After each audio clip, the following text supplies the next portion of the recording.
Hey guys, what is up and welcome back to another video. Today I'm talking about Superman 2025, but if you guys do not want to miss another video, make sure to subscribe and leave your thoughts about Superman down below in the comments. At first we'll do a spoiler-free review and then I will get into spoilers later in the video. Other than that, if you guys are returning to the channel, you know that my set looks a little bit different. That is because I am actually moving to a house. Right now I'm in an apartment and I will be moving into a house, so we'll be having a full set. I'm gonna deck it out. It's gonna look really, really cool. So it's going to be awesome. With that being said, let's jump into this review. I know the audio might be a little bit different too, whatever. So no spoilers. I think this movie did what it wanted. It redefined what cinematic Superman should be like. He gave him a hopeful feel, James Gunn and David Cornsweet gave Superman the hopefulness that we were hoping for, the colorfulness of Metropolis in this new DC universe, which I appreciate. I think the supporting cast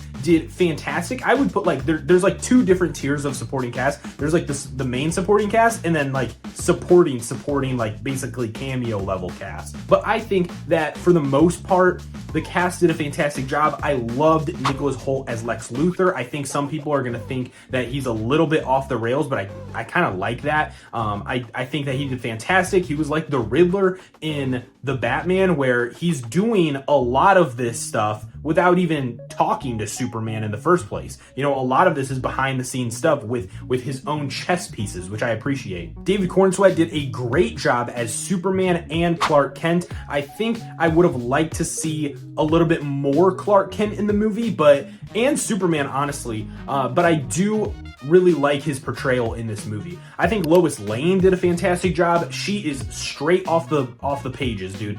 Lois Lane is a hardcore journalist, and I appreciate that. They are in the early stages of their relationship, and I love how they showed that as well in the movie. When it came to the supporting cast, like Guy Gardner and Hawkgirl, I think that they did fantastic. The Justice Gang did a great job in the movie, the few scenes that they had, but I think Mr. Terrific clearly stole the show.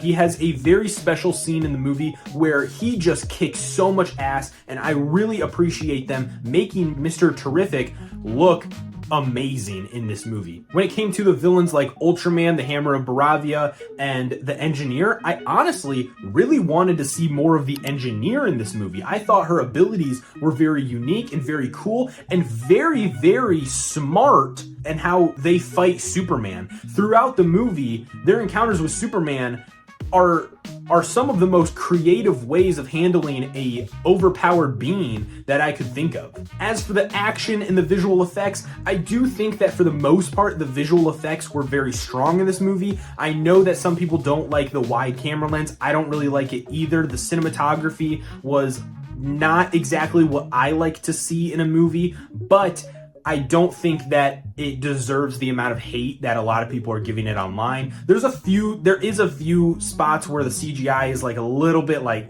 that just doesn't look right. You know what I mean? Like it just doesn't look right. Even though it's supposed to be like fantastical, it still doesn't look right. Specifically with like Metamorpho type stuff. But I think for the most part, the action scenes are very fluid. They feel strong. They feel comic booky, and I love that. When it comes to the story, I think that they did a great job having this overarching story that incorporated a lot of different characters. I didn't feel like it was too cramped, but I would have liked to see a few more scenes of Clark Kent or Superman throughout the movie, and Krypto. I think Krypto was really played up in the trailers, but we didn't see a lot of him in the movie, like honestly. There were a few story moments where I wanted to just move on to a different part of the story and just be like, can we stop doing this thing and do this thing instead, without talking about spoilers? But for the most part, I really enjoyed this. It surpassed my expectations for the movie. It was very hopeful. It did what's supposed to do. Kindness is the new punk rock, trust me, and I think that this is going to kick off a whole new line of DC movies that we have to look forward to. Now, although I don't really like giving a number on a movie because some aspects were fantastic and other aspects were not so good, you know, if I called this movie a 9 out of 10, that doesn't pertain to the story. You know what I mean? The 9 out of 10 isn't just the story. It isn't just the visual effects. But if I was going to give it a score, I would give it about a 91 out of 100, 91%, however you want to make the math. But I think for the most part, I was very, very pleased with the movie and entertained, and it did the character well, but there were a few scenes that I wanted. There was a few things that I wanted to trim out of the movie. Some of the scenes had bad CGI and the story moments were a little bit like iffy, but other than that, I think this movie did fantastic. That's just where that 9% chunk leaves. Other than that, let's start to talk spoilers. There's a lot of spoiler stuff to talk about, so let's just run it off, all right? Ultraman's identity, all right? Spoiler alert, this is your final spoiler warning. Ultraman, Hammer of Baravia, being a clone. I kind of knew this was going to happen. I made a video about Ultraman's identity, hoping that it would be like a Supergirl clone. I knew that was not going to happen. It was just, or not Supergirl clone, Supergirl herself. But at the end of the day, we kind of all figured this would just be a clone, especially when they entered the hammer, or especially when they entered the Fortress of Solitude without a problem. I was like, they have his DNA, it's a clone. There's not really a surprise there. I think the biggest surprise of this movie was seeing Supergirl at the end of the movie. I was not expecting to see her. I thought that she did a fantastic job in the few seconds that we saw her. Her attitude was amazing. She's giving like teenager, young adult vibes, which I appreciate. She's very different than the CW version already. I loved her outfit. I do want it to be a little bit different. I wanted it to be more like elegant, if that makes sense. Because Superman's, I feel like, should look a little bit homemade. Hers should look a little bit more elegant, but that's just me. Very, very, very nitpicky. But her calling Superman a bitch was hilarious. I was dying in the theater. Her attitude was amazing. I think that it makes a lot of sense for her to be a party girl, given all of the trauma that she experienced with Krypton, because she remembers things from Krypton. She remembers her life on Krypton. She lost everything. So her needing to distract herself from that trauma makes a lot of sense, being on different planets. It made me very excited for her movie next year. When it comes to cameos, you know, Peacemaker was really cool to see. Getting to see a bunch of other, you know, characters, like getting to see other scenes with characters was fantastic. Mr. Terrific with his one-shot moment was fantastic. I loved that moment in the movie. I don't know what the fuck was going on with that alien, that white alien that was in like the prison, the Pocket universe. Why is nobody on the internet is talking about this white Martian looking dude, and it's freaking me out because I think I'm like seeing stuff. This thing was creepy, dude. He was terrifying. He looked like a Hellraiser freaking pinhead dude. Like he looked like a Cenobite. I didn't like that. That was very disturbing in the movie, but they just acted like it was normal. Getting to see the scientific monkeys, I thought that was hilarious. Very comic booky, loved it. I love that Lex Luthor was just very like chill about things, but his reactions to everything, you know, Lex Luthor being able to take on Superman without touching him, basically, was fantastic. The biggest problem I had with this movie coming out of it was Jor-El's message to Superman. I was very confused about that because in the first part of Jor-El's movie, also, Jor-El being Bradley Cooper, what the heck? That was crazy. I do actually like the casting, but I wish that it was in the trailer because when I was watching the movie and Bradley Cooper just appears in the first like 10 minutes, it blew my mind and I was getting distracted. I was like, is that Bradley Cooper? And we were all talking like, that's Bradley Cooper. We were like, what the heck is Rocket Raccoon doing in a James Gunn movie? Of course. But it just kind of distracted me for a second. And so I couldn't focus on the movie.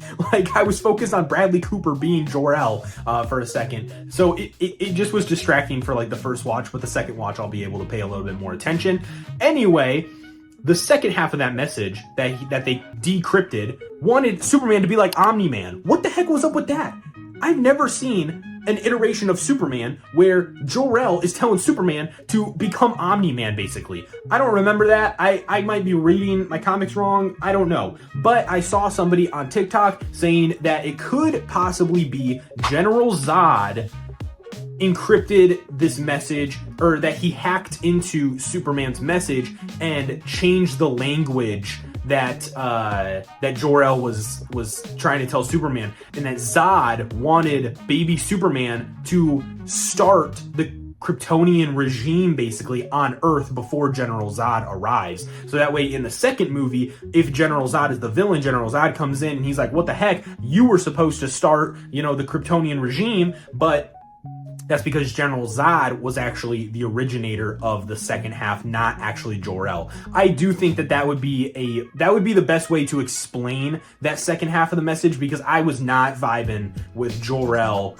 and his mom being evil, basically. I didn't like that at all, or wanting to be like Omni-Man, like perfect society, whatever, stuff like that. I did really like Papa Ken and Mama Ken. Love that. They were amazing, so heartwarming. I would have liked a little bit more scenes of them in his house, though. I would have loved to see Superman, you know, I would have loved to see her actually cleaning his boots instead of just saying it. You know, this is a movie that I think needed a little bit more show, not tell, stuff like that. But I would have loved to see her like cleaning his cape, just washing it in the machine, in a washing machine. Just novel things like that. You know what I mean?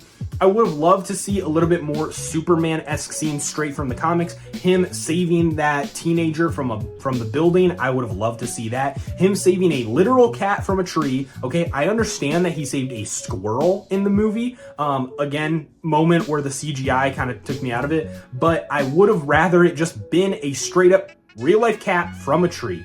It's very simple, but I just would have rather preferred a scene like that. The shirt rip. There was no shirt rip in this movie? What? That was confusing. There was also, I wanted him to go into a telephone booth, which I know don't exist anymore really, but this is also fantasy, so just put one in Metropolis. Put him in a telephone booth, do the little spinny, and then boom, he's Superman. I would have loved that. That feels so Superman-esque to me, but those are very, very nitpicky problems. Other spoilers in the movie, I'm trying to think if anything else was really spoiled in the movie. I mean, we got to see Peacemaker.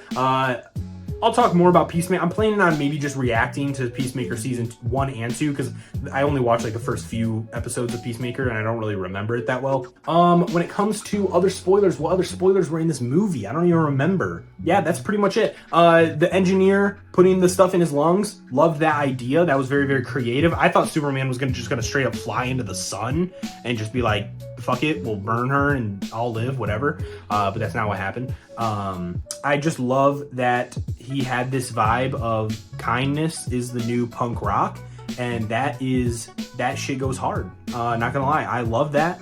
That is so true. If I've seen anything on the internet, punk is disagreeing with the majority, you know, and in a world full of hate and just disgust and wanting to be alone, Superman and kindness is punk, dude.